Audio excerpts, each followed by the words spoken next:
discuss it with your wife." He handed me a small white business card as he spoke. "No wife, no roommate, Mr. Bennet. I live alone, and I like it like that." "Sometimes," he said, and then hesitated. "Sometimes an opportunity can show up just at the right moment. Sometimes that opportunity might be looking you in the face, and you don't quite recognize it." It was almost as if he were threatening me, but he was mild and unassuming. Maybe it was a sales technique he was working out. That's what I thought at the time. "Can I call you later to see if you've changed your mind?" he asked. "You can call me all you want," I said, regretting the words as they came out of my mouth, "but I'm not renting anything to anybody." "Thank you very much for your time, Mr. Blakey." The white man smiled and shook my hand just as if I had said yes to him. "That's my office number in Manhattan on the card. I'd give you my home phone, but I work more than anything else. I hope I'll be hearing from you. If not, I will certainly call again." Before I could say anything else, the little man turned away and walked down to a Volkswagen, the new bug, parked at the curb.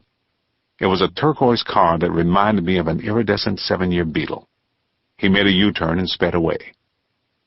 Across the street, Irene Littleneck was watching from her porch. "Everything okay, Mr. Blakey?" she called.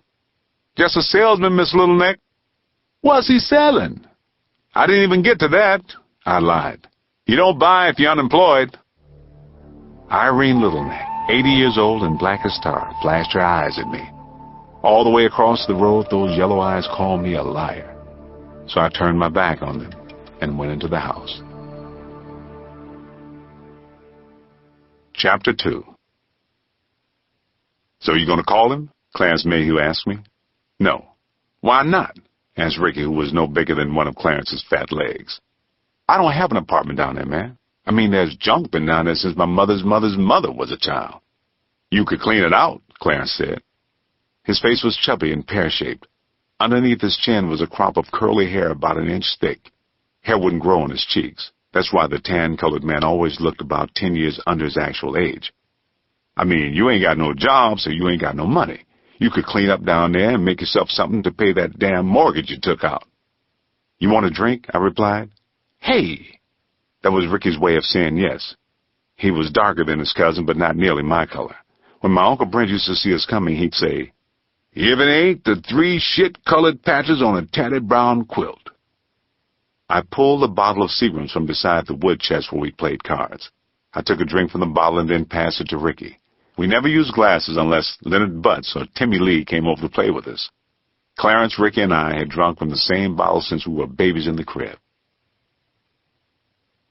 We were playing blackjack for pennies, and I was up $1.25.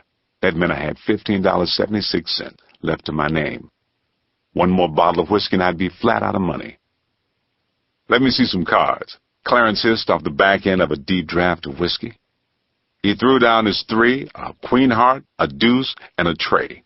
Ricky slapped his cards face down and took the bottle back. I showed 2 spades, a 10, and an ace. "Shit," said Clarence. "You got all the luck tonight."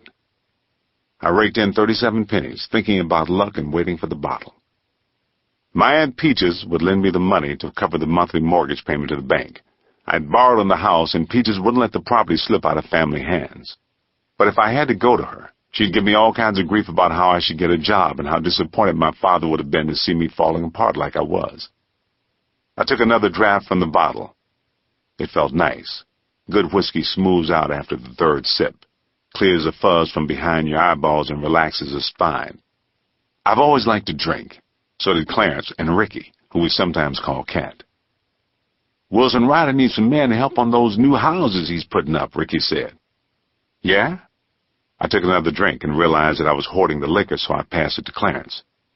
"Yeah," Ricky said. "He'll be down there tomorrow. You should go ask him."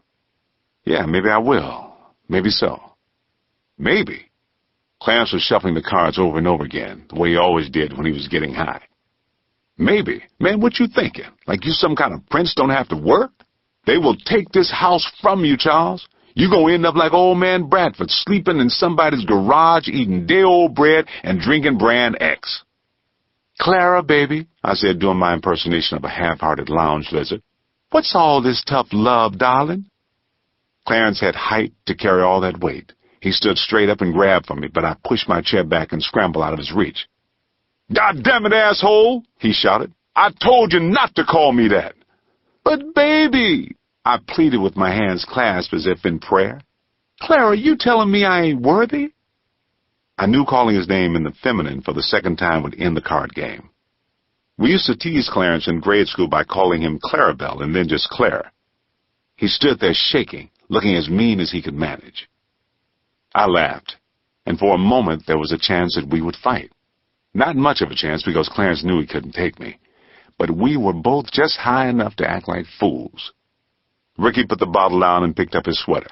When he stood, that was a signal for Clarence to turn around and leave. Ricky shook his head at me and followed his cousin out the front door. They left the piles of change on the table where we played. Clarence and I had had these fights for more than 25 years. I could still get to him. I regretted it,